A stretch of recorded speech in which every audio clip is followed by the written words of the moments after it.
Thank you for joining. So there are hourly updates on the development of the technology and its new applications. As we know, we see it being integrated in practically all the software that we use, from Zoom and MS Teams to social media. And there is a talk of whole professions in the last weeks, like lawyers, designers, accountants, editors, becoming completely obsolete within months from now. So the logical question arises, how do we as school react or proact on these developments? What does it mean for our curriculum and our assessment? How do we make sure that our students learn to think? That was a question which was sent by one of the parents. How do we make sure that they learn to think critically, even if they use the technology for every task they have? How do we teach them at school to use the technology responsibly and efficiently? And what kind of new skills and knowledge and abilities will our graduates have to possess in the light of these developments? What are we doing already now, today, in the classroom? How do we embrace this change? I'm Tatiana Bogushevich, and I will be moderating this discussion today. It is my pleasure to introduce Peter Ferris, the owner and the director of the school, who will start by the greeting, and then we will give the floor to our keynote speaker, Dr. Artem Andrianov, the CEO of Syntegrity, for his input, and then we will open the floor for discussion. Thank you. Mr. Ferris. Thank you very much, Ms. Bogushevich. We are coming together here. I see student council members, I see staff members, I see parents and the school leadership team to discuss how we want to use this new instrument, ChatGPT. We are, of course, open-minded. As you know, our learner profile, our IB learner profile says we are open-minded and curious. So we don't see ChatGPT as a threat, nor do we see it as a completely positive instrument. We have to explore its pros and cons, and then we have to decide how are we best going to use it in our teaching and in our learning experience here at MSF. So welcome to you all, and we are glad to have experts here to introduce the topics, its pros and cons. Dr. Andrianov will give an introductory speech, and then you're all welcome to give your comments and to help us using ChatGPT in future as best as we can. Thank you very much. Perfect. Thank you so much, Mr. Ferris. So, Dr. Andrianov, the floor is yours. Looking forward. Thank you. I'm starting to share my screen. Please let me know if you see it. Yes, we see it perfectly. Thank you. All right. So first of all, thank you very much for invitation. It's already second time I'm speaking about AI in the context of MSF. It's like it happened that I had the initial lecture just a couple of months, so if not even weeks before ChatGPT was announced. I've prepared a couple of new updates for everybody today, and my presentation is called ChatGPT Writes Smart Essays, Should We Worry or Not? That's, by the way, the publication what was recently in Nature. And my suggestions, again, to be critical here, or start critical thinking also already right away, and use these abilities also in our conversations.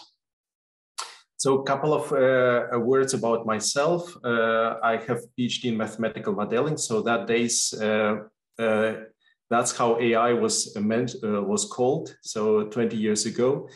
And since the beginning of my career, I just applying mathematical, statistical, and AI models in mostly healthcare. Right now, Syntegrity, and I'm CEO of Syntegrity, is actually a preferred partner of Microsoft in applying of ChatGPT and OpenAI technologies. So we got the most recent updates and the most recent access to this technology, in fact, as a company. So when I was reading and preparing to this conversation, one quote struck me from nature as well. So, so if students start to use ChatGPT, they will outsource not only their writing, they will outsource also their thinking.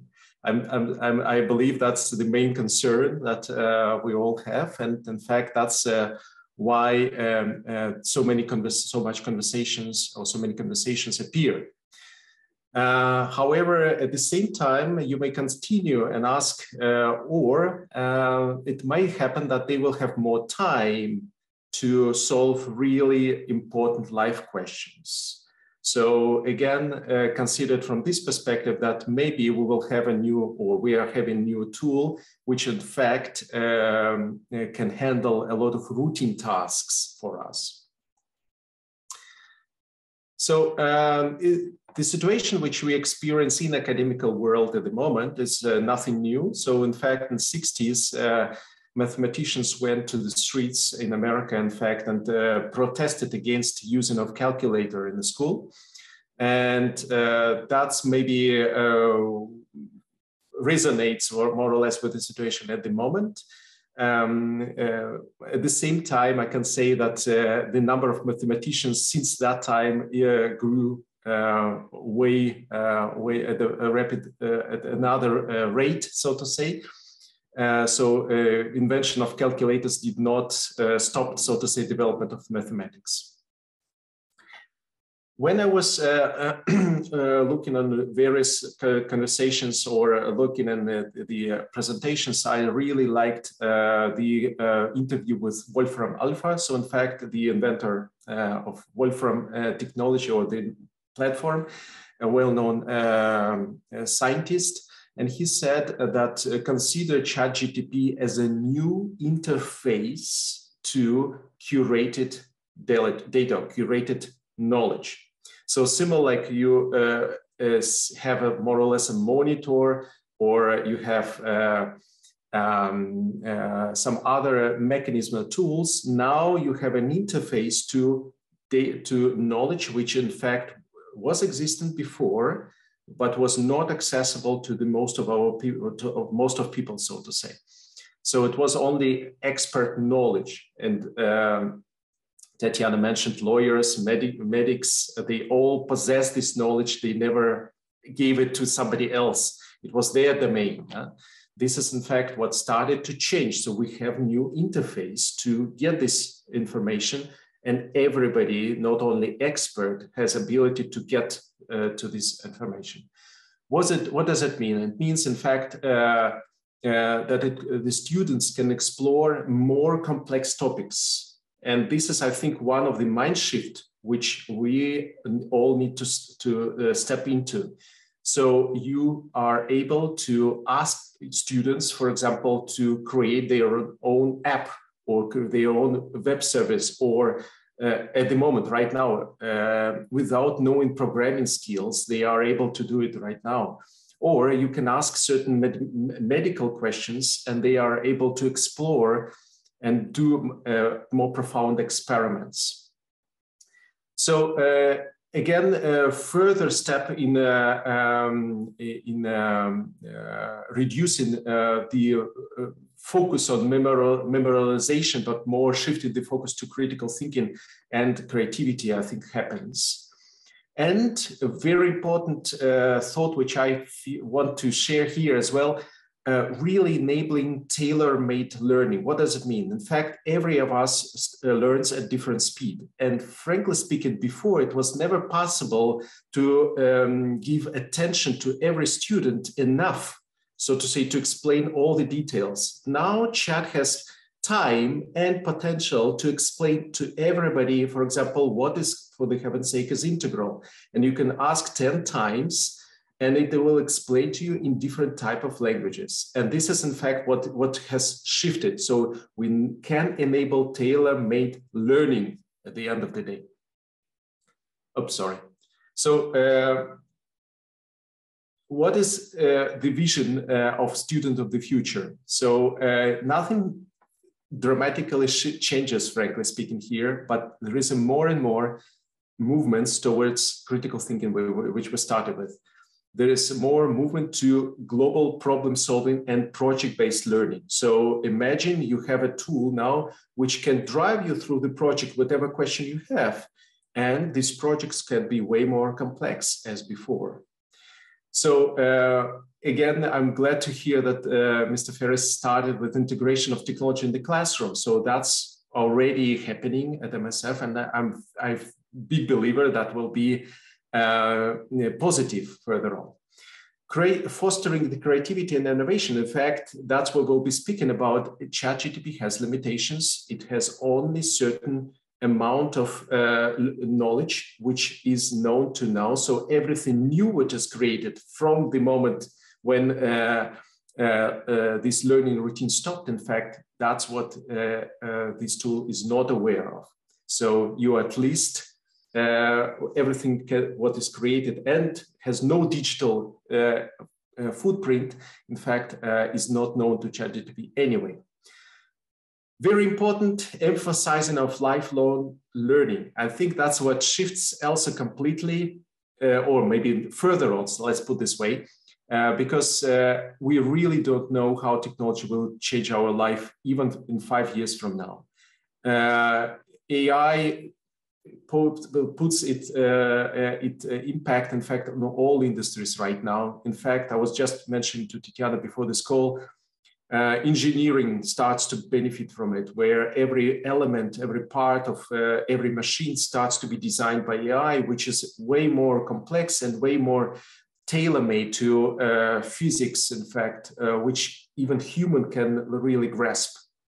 That would mean, in fact, that everything that surrounds us will change in the 5-10 years with way more intelligent and efficient machines.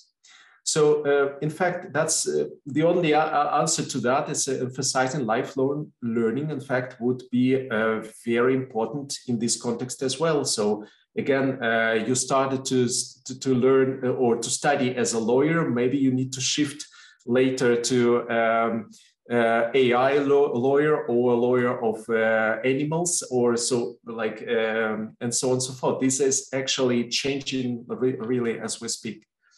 And promote collaboration and teamwork. In fact, that's where most of the, that's where humans will remain, so to say. I'm sure that MSF already is doing this since the founding days. In fact, again, as you see, nothing really dramatically different, but the more emphasis is and more importance comes to these topics. Very important to understand, again, ChatGPT already now has about 100 trillion of parameters in the 4th version. What does it mean? Human brain at the moment has 100 billion of neurons. So again, we are probably not competing here on the number of neurons. However, it's important to understand that this curated knowledge, which chat and similar tools will offer, will be always more than whatever each of us can handle. So this is, in fact, what I can say.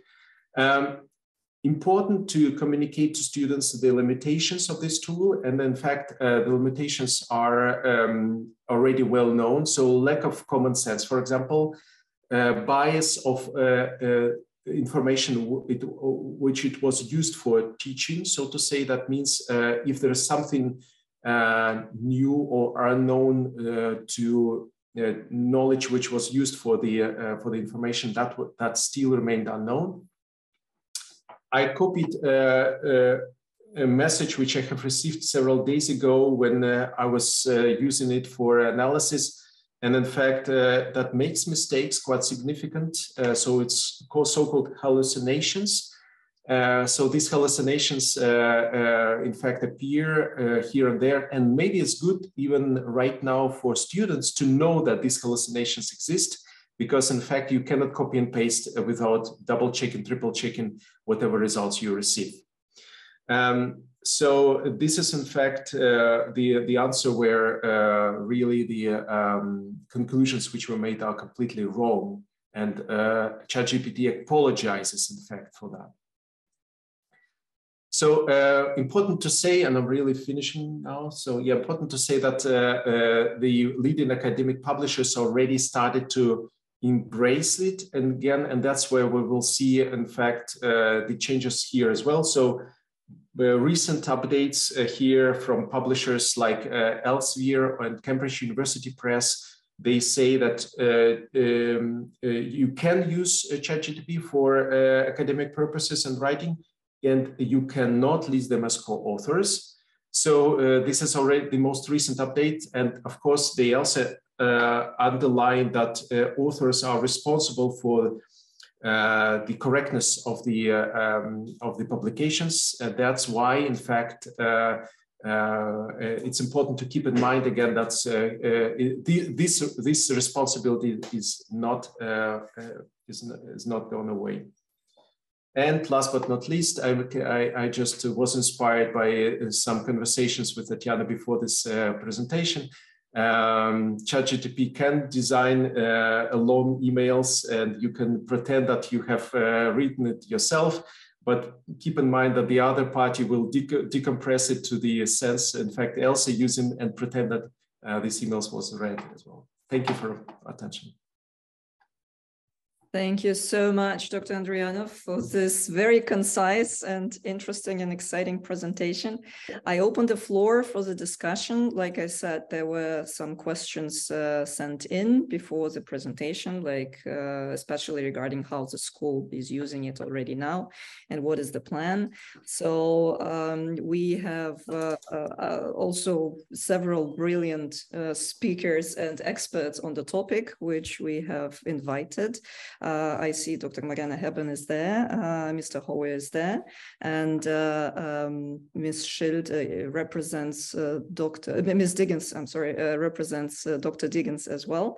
So if we maybe can start with our primary and secondary principals, if they want to comment on the developments at school right now, and then go on, because Dr. Diggins is specializing also on the application at the university level. So that would also be very interesting to us. Could I ask a question before we go into the more formal question process? A general question to Dr. Andrianov.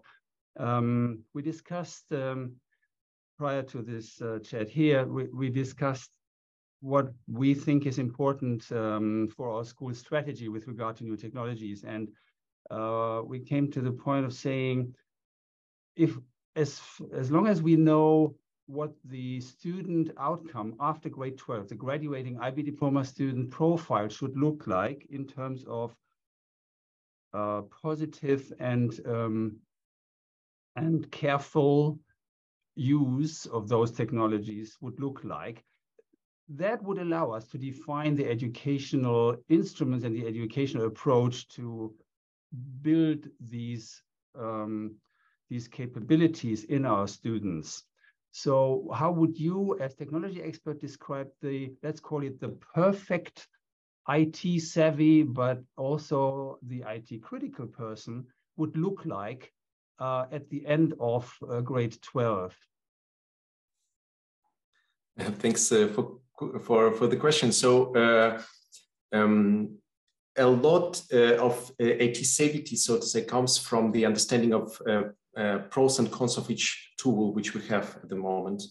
So as I mentioned, in the context of a ChatGPT, for example, understanding that the context of the learning, so to say, is important. So that means, for example, being able to prepare and use, build up the context for problem solving these tools, being able to know which technology to use when.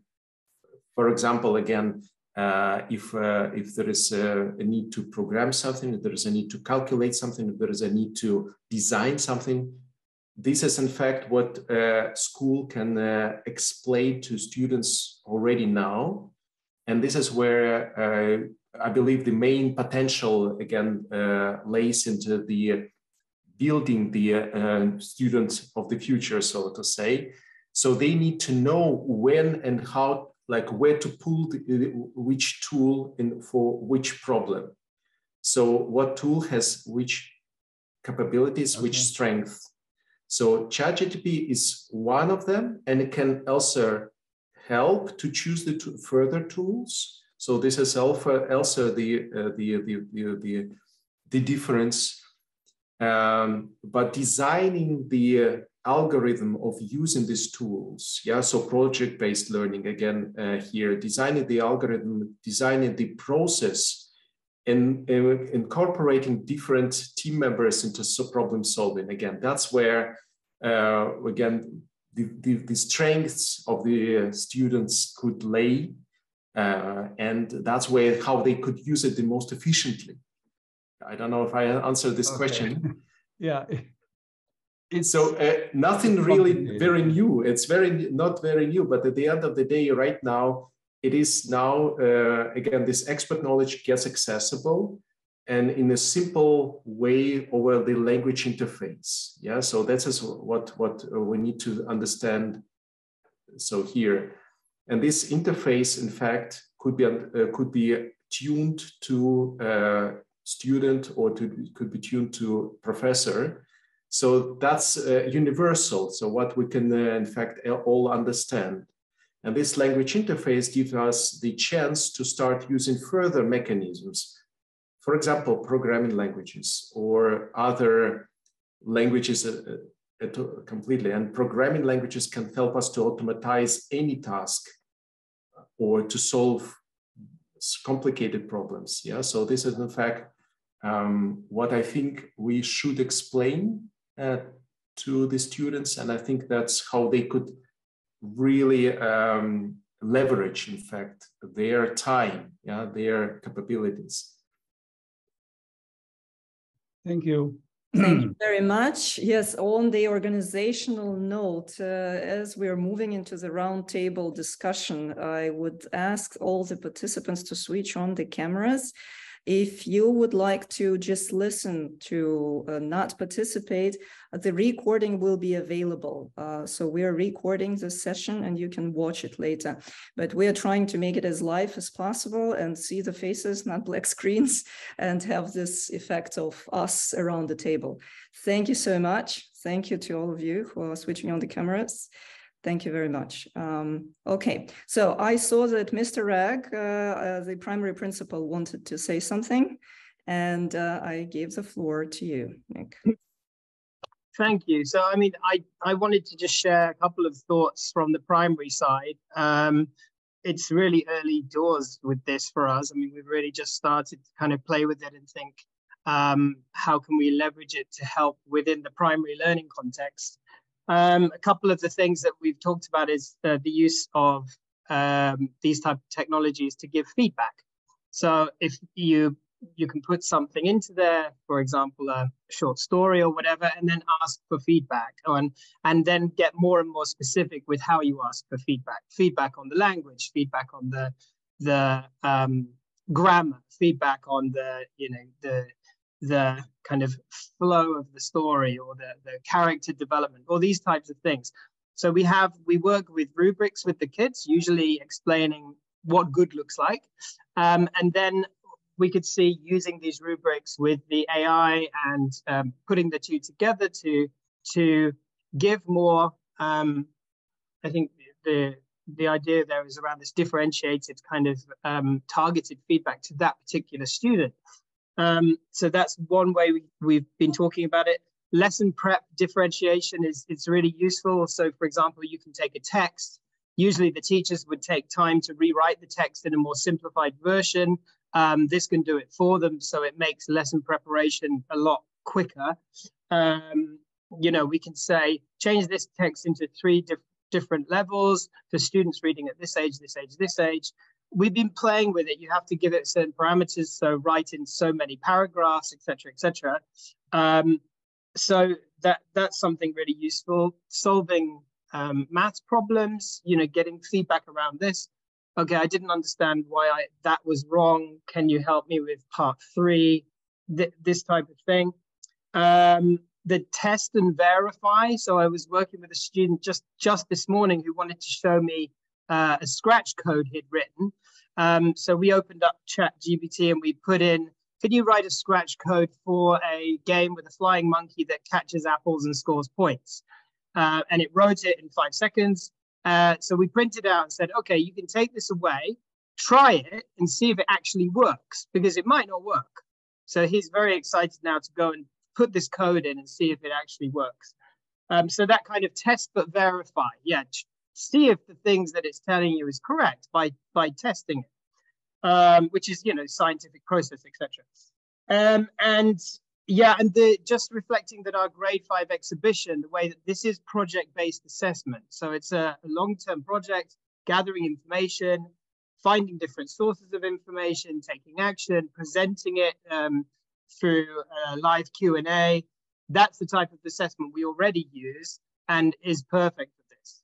So I think we're in a pretty good place with the ability to really use this in a positive way.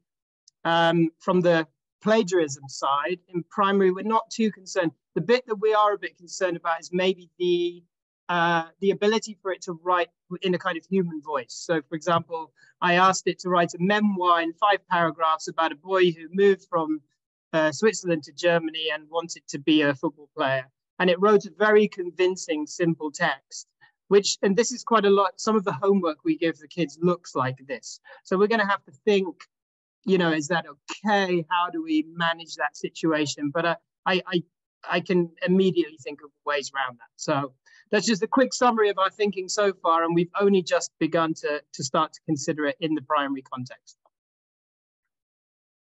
Thank you very much, Nick. Kyle, if you would like to add something in the context of the secondary school.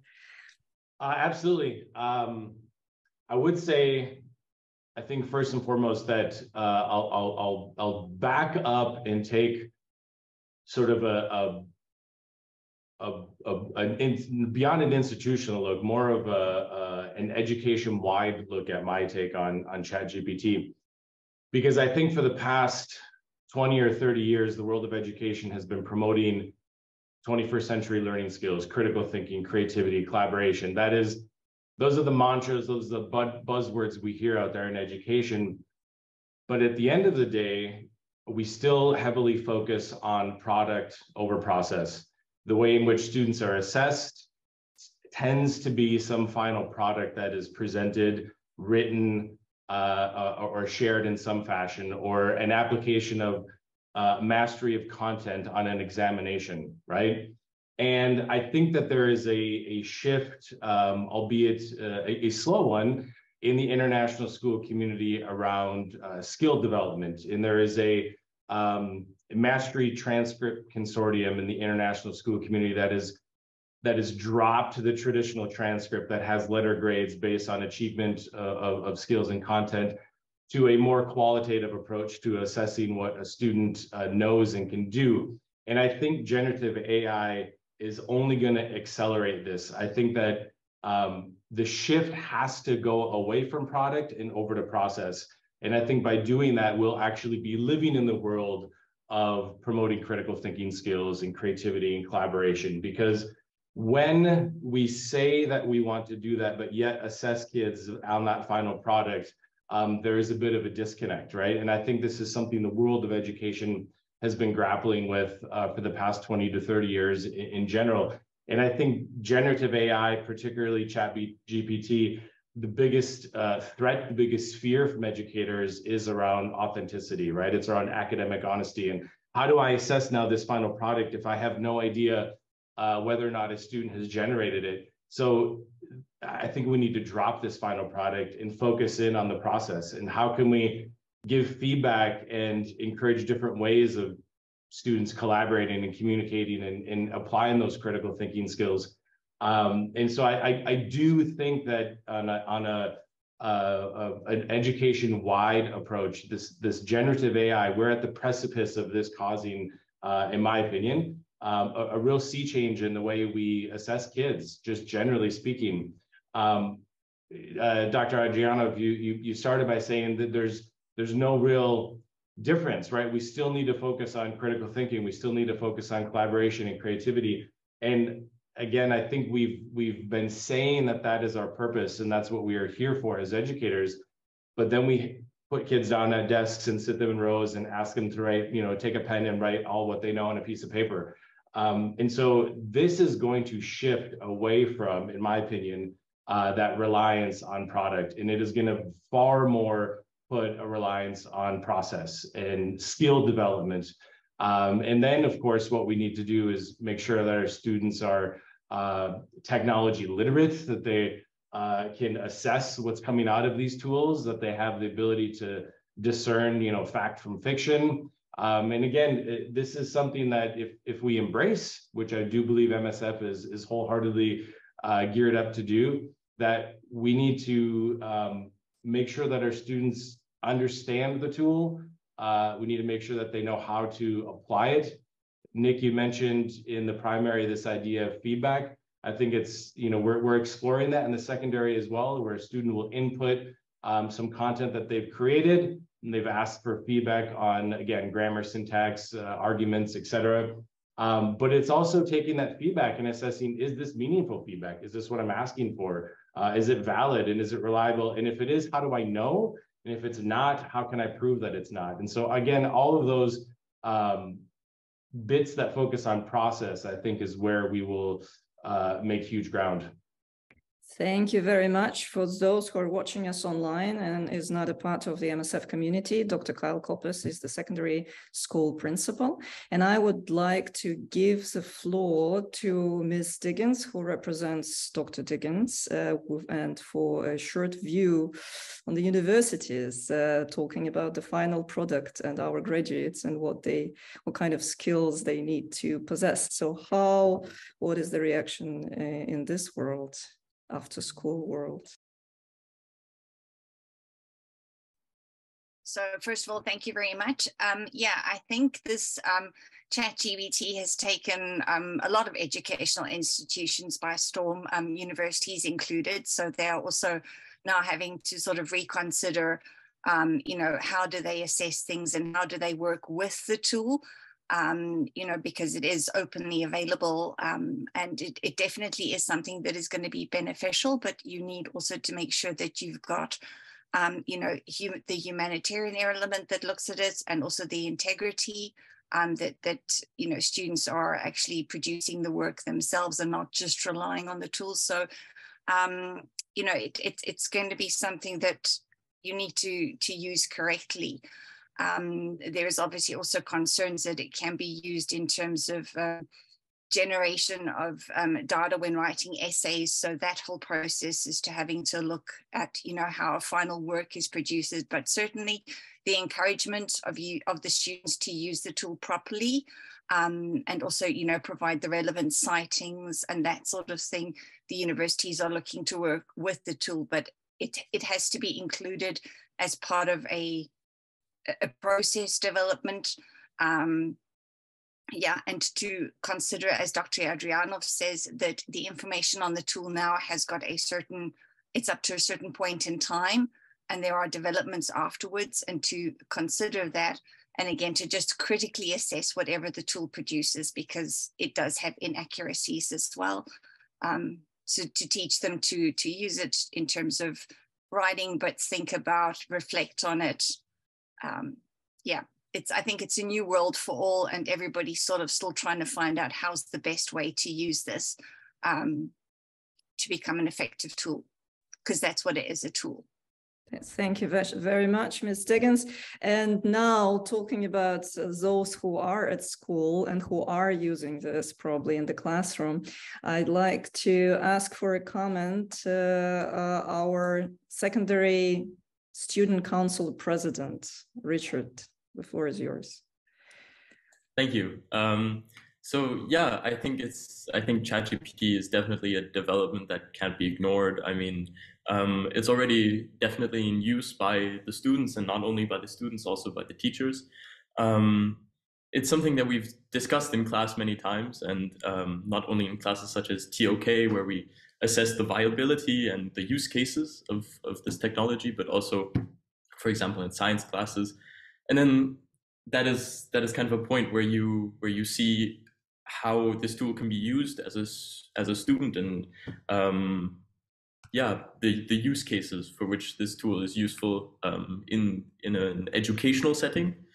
And I also definitely think that this shift to creativity, innovation, and critical thinking, as has been mentioned here before, is going to speed up, and that you know, this knowledge-based and really output-based learning is going to be less of a concern to us students, I guess, as teachers, and that the process is going to be much more of the highlighting thing. But I also welcome. Oh, yes, sorry. But I also very much welcome this roundtable and this discussion, that we're not barricading ourselves as a school community from it, as I have seen in different educational institutions, but that we're approaching this constructively and trying to find a solution for the students and for the teachers. Thank you very much, Richard. Yes, of course, we are not against calculators or ChatGPT. We're always embracing the new developments. There are two experts whom I specifically invited to join these discussions, who are also parents at MSF. Dr. Marianne Hepburn, if I'm not mistaken, she has a PhD in artificial intelligence, and Mr. Nathan Howe. I would like to hear something from you as well. If you would like to contribute to the discussion, who would like to go first? I'm not on mute anymore. Good morning, everyone.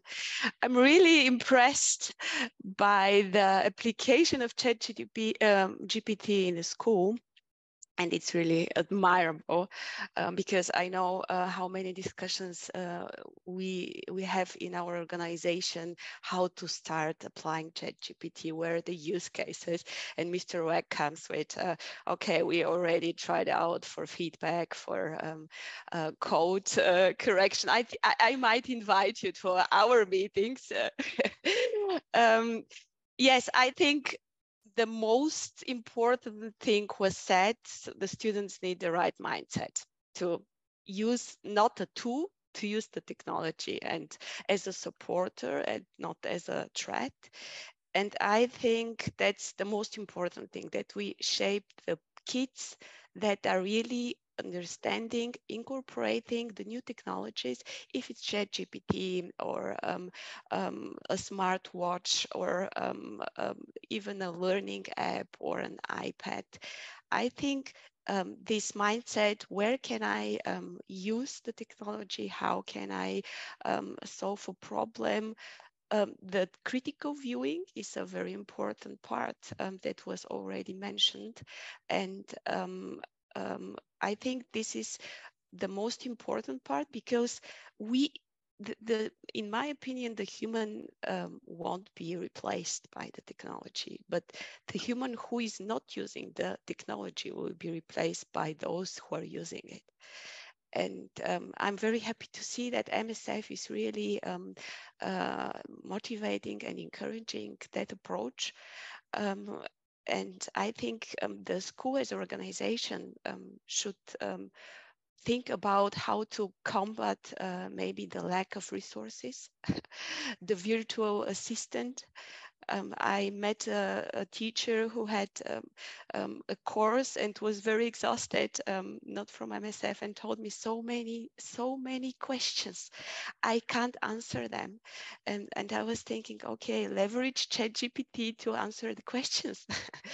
And this is something that I think you're already working on, but I don't have a lot to add here.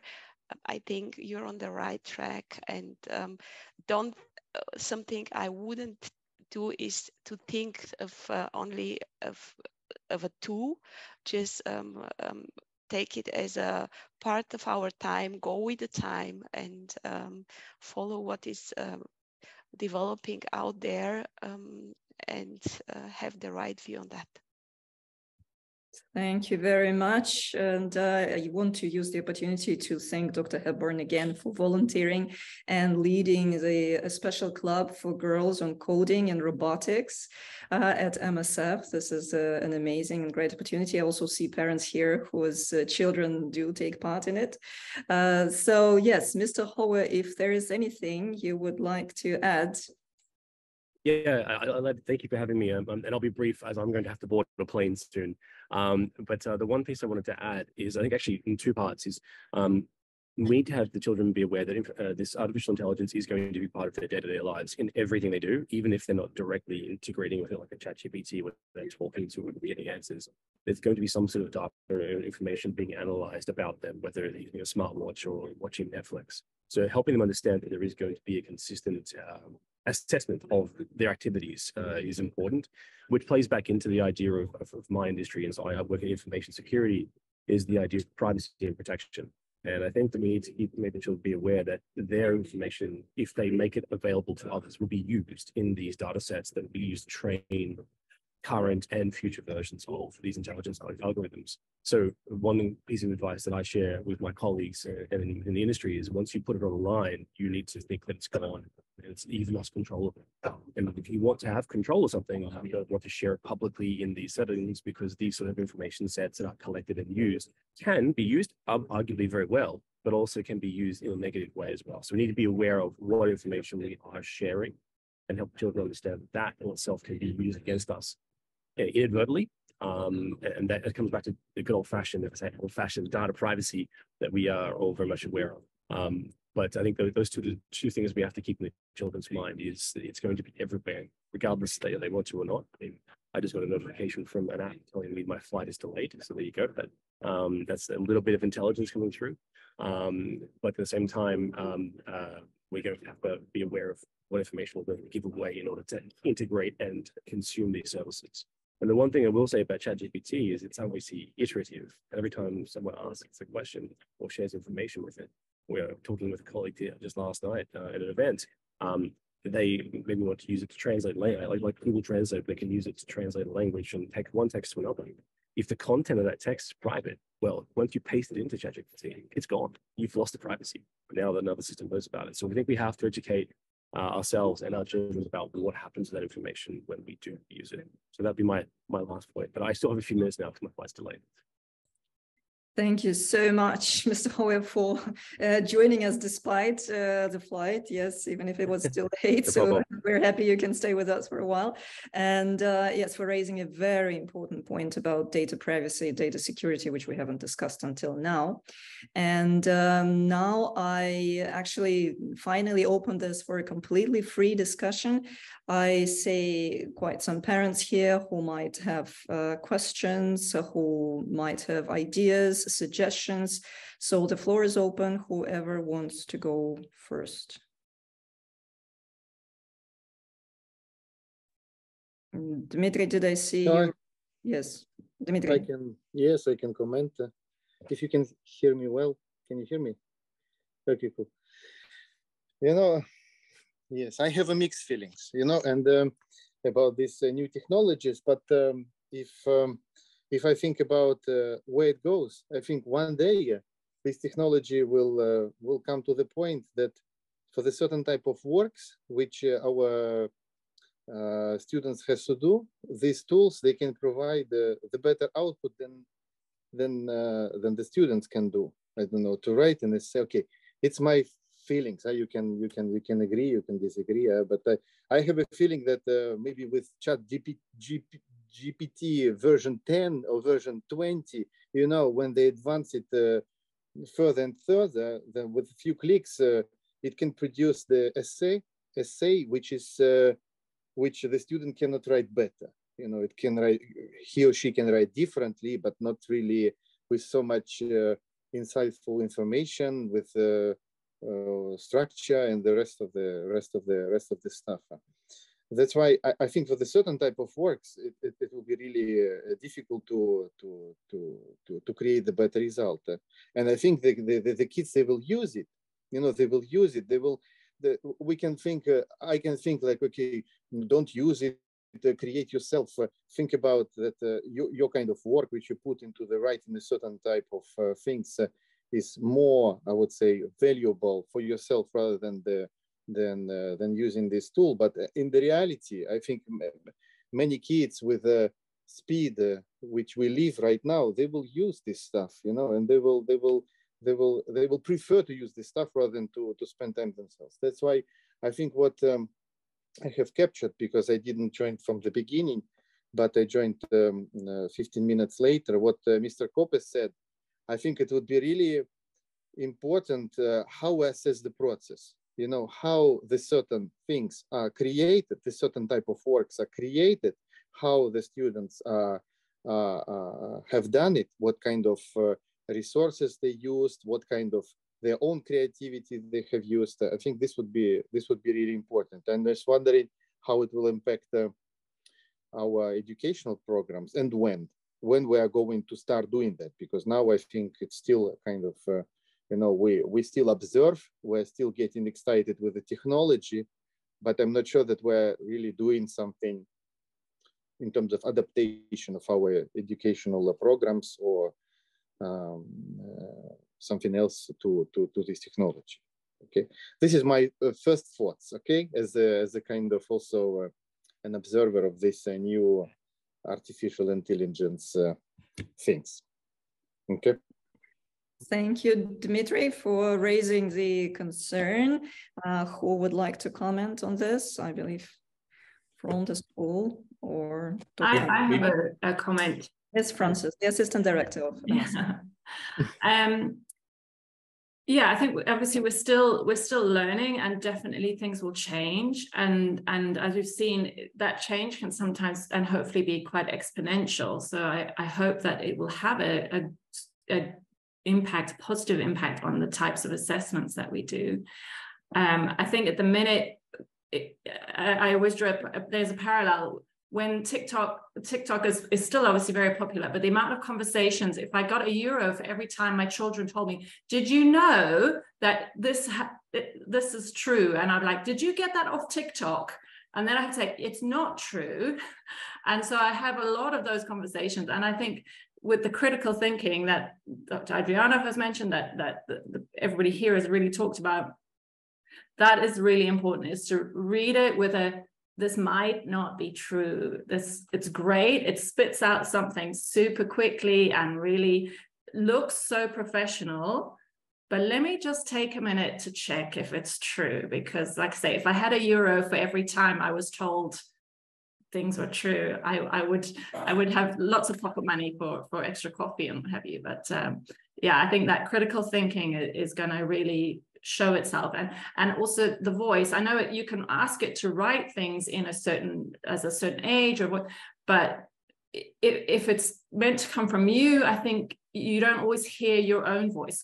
So a very good example, Tanya had me do some filming yesterday, and I asked it to prepare me some sentences about a certain topic, and they were really good sentences, but it wasn't my voice. Yeah, so I had to read it and I had to change it slightly to make it sound, it was saying what I wanted it to say, and what I had some little notes already prepared of what I wanted to say, but it wasn't my voice. So I had to re-say it, change it around a little bit to make it reflect me. So I think, yeah, but like you say, by version 20, that might be very different. You know? Thank you very much, Tara. I saw that Dr. Andrianov also wanted to comment on that. Yeah, thanks a lot. To my mind, what we will see in the very near future is a shift of assessing the answers to more focus on asking the right questions. And this is maybe the difference what, again, the educational system will embrace sooner or later. So assessing the answers, which we always did, so to say, throughout the history, might become an obsolete thing, so to say. Yeah? Asking the right questions might become more important, and teaching how to ask the right questions might become more important. Just a bit provocative thought to that. And there was one small thing additionally, where it could become, it's already published that ChatGPT and similar tools now start consume the generated from AI text. That means at the moment, right now, it is it is taught on the human information, human knowledge. But the more we progress, the amount of generated by AI text will increase.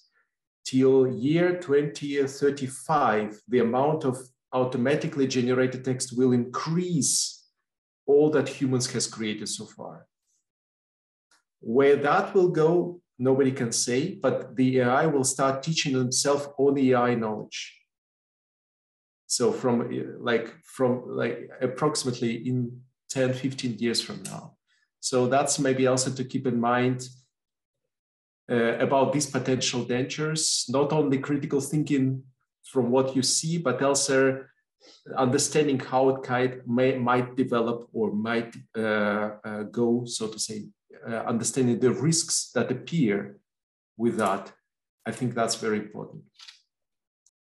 Thank you very much. From what I can draw from one of the first slides that you've shown, that it is now important to think about, maybe it will free our time to ponder bigger life questions. And what you say about the shift to thinking about how to ask a question and what matters, it can bring us to the conclusion that we all need to become philosophers first of all, and then coming back to the times of Plato and Socrates and stepping into these shoes. So would anybody like to comment on that, express an opinion, a concern, a question, please? Hi, this is Jing here. So I'm a parent. So my question here is that I totally agree that the ChatGPT and such tools will keep growing, and that's we will need to deal with that. But I think additional from what we have discussed so far, my question will be, my concern is that the chats or the robots current here is that, like, you ask a question and they provide a answer. So I think is there some consideration that because then it's somehow limited the answer scope, right? It will only provide you a limited scope of the data, of the knowledge. Considering the our current situation, you have more broad resources that you can find more information instead of limited by these answers for the chat robot. Is there any consideration or discussion that we help the student to think out of scope? So things like that, just some open-minded questions. I know we might not have the correct answer or some information right now. Everything's still ongoing. Yes, thank you. Nick? Yeah, just from a primary perspective, where we start working with the kids and using sources of information, from a very early age, we start talking about triangulation or verification. So whilst ChatGPT can be a source of information, it shouldn't be the only one. You know, whether you're interviewing somebody or you're going on a visit somewhere or you're looking at, goodness me, at a book from the library, you know, that there are the students from a very young age in the school are always encouraged to verify information, to triangulate, to make sure that what they're reading is correct. So, and I would imagine, Kyle can also answer, I would imagine that would certainly be the case in secondary, that you would have to not just trust the one source of information. Yeah, absolutely. Just to echo, you know, I think generally speaking, we teach students not to over rely on any one source or any one tool. And potentially there's a greater threat in over relying on something like ChatGPT because of how broadly it can be used. But again, that's us as educators sort of setting the stage for students about appropriate use and training them up on you know, how to see that as a tool and not as, you know, the oracle, the all-knowing, and just rely, over-rely on what it produces. Yes, Thank you.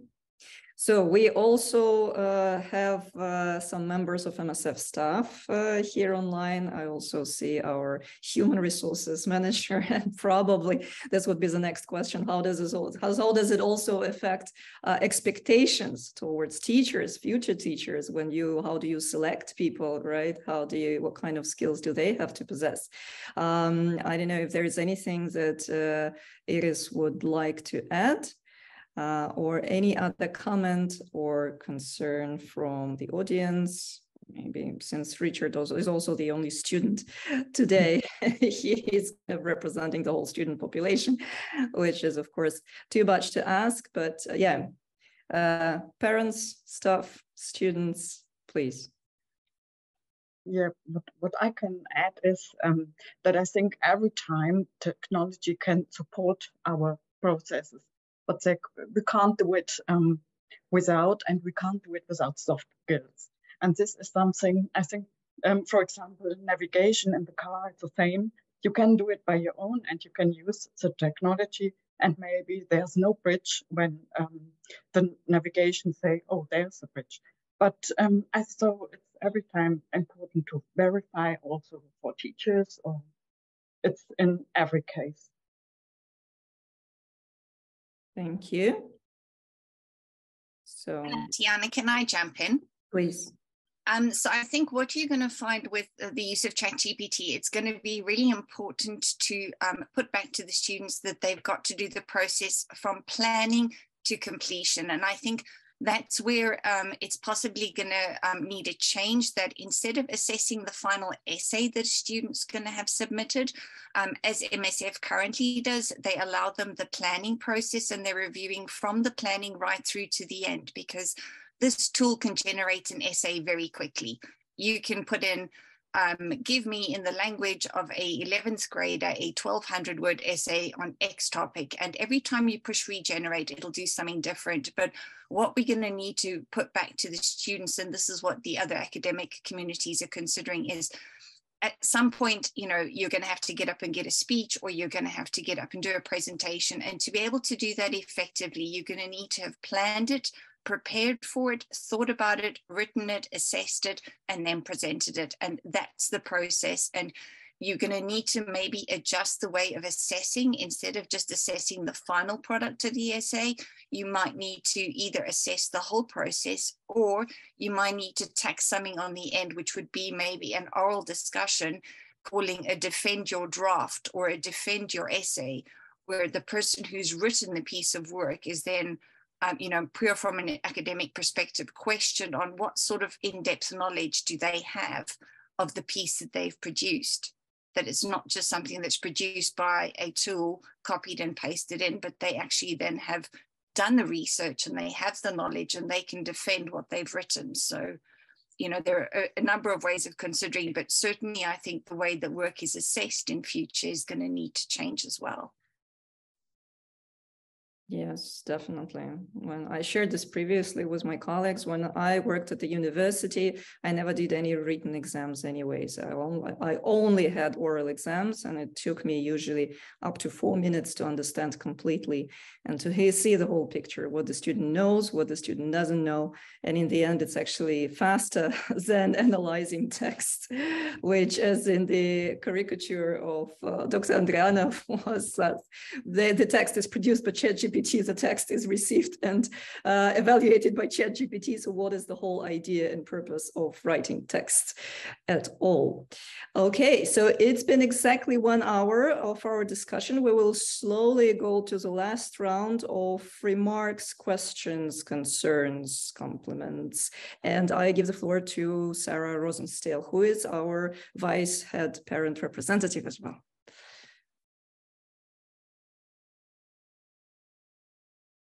You're muted. And now I'm not. Sorry about that.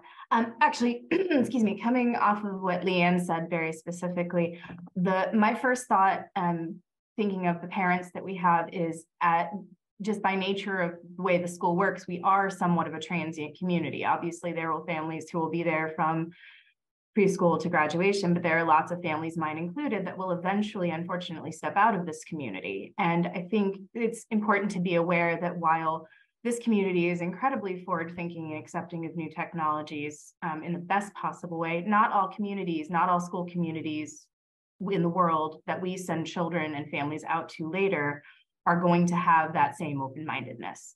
And so based on what Leanne said, I do think it's really important to remember that the kids, as she said, need to be able to do the critical thinking steps to assess themselves, to know how to do classical composition and research, so that when they do, unfortunately, maybe step into a new school community that hasn't accepted this technology, that isn't quite so digitally aware, they won't feel a bit at sea when they get to that point. Yes, thank you for this thoughtful remark. And I would like to refer to Dr. Hepburn right here. So it's the technology will not outcompete humans, but humans who use the technology will outcompete those who do not. It seems like that. So, and I really see quite fast change, as it was quoted, I think, by The Economist also. It took the telephone technology 75 years to get proliferated to the point to which ChatGPT got in 2 months. So the things and the pace is becoming faster and faster and faster. So now that's why I started the whole conversation with the fact that updates are coming hourly, on the hourly basis now, not monthly, not yearly, and soon it will be minute by minute. So if there is anyone who would like to add maybe finishing remarks, or probably not, or Mr. Sherbakov, no, Dmitry. No, I don't know. My personal kind of short impression that this technology is really cool. I think it will give an access to the information quicker, in the better, maybe structured format, managing expectations better. And we have to consider this in the educational process. You know, how quickly we will adapt to it. It depends on us. I would say it depends how long we would like to wait and observe where it will go. My threat is that this technology will be taken over now by the big corporations. You know, this Microsoft and the Google, the small open AI company will be, I don't know, acquired hundreds of times, and how it will evolve. I've heard that Microsoft is already integrating some advertisements into their Bing search engine powered by this OpenAI, so they will use it also in their favor, you know, in terms of making money out of it. But definitely it will impact education, and we have to start adapting our processes to make use of it. But I'm pretty sure that this kind of educational process, where you have a teacher, you know, with his personal character, you know, with his charisma, with this approach to the student, and when we have a student which are who is really unique and has their own personal character, this will not be replaced. I think this will stay, and if we use this as the kind of the most powerful, I would say, argument for teaching and for learning, I would say this, I think, would really be our strong base for the future developments, for the next version of this artificial intelligence, and for everything what would come up. I think we can build further on that. We can really work with the students as their individuals, I would say, to really promote their stronger characters, I would say, and really to use our characters to promote them for learning. I would say this, for me, would be a really strong base for anything in the future. And I think MSF and you, Tatiana, that you pick up this point, that you organize this kind of forum, and I'm pretty sure that you will follow up on this development in the future. Thank you very much to you as a parent. Okay. Wow, thank you so much. This is for this amazing optimistic comment. I couldn't have summarized the discussion better myself. I do see us meeting soon, as like we said, right, that the developments are really, really quick. I have received a note that the artificial intelligence also is already showing the first signs of having its own will. So, and not just eating or processing what is being fed to it. So we are living definitely in a very interesting age. Happy that that we share our optimism, and we're looking forward to participating in this and also benefiting from this. I know that MS Teams have the function already where you can put the recording into ChatGPT and ask what came out of this meeting. I'm also interested in making this experiment and to ask artificial intelligence to analyze what came out. But this recording will be available on our YouTube channel. Thank you so much to all of you for participating, for sharing your thoughts. And I wish you a great day. And yes, looking forward to our future discussions.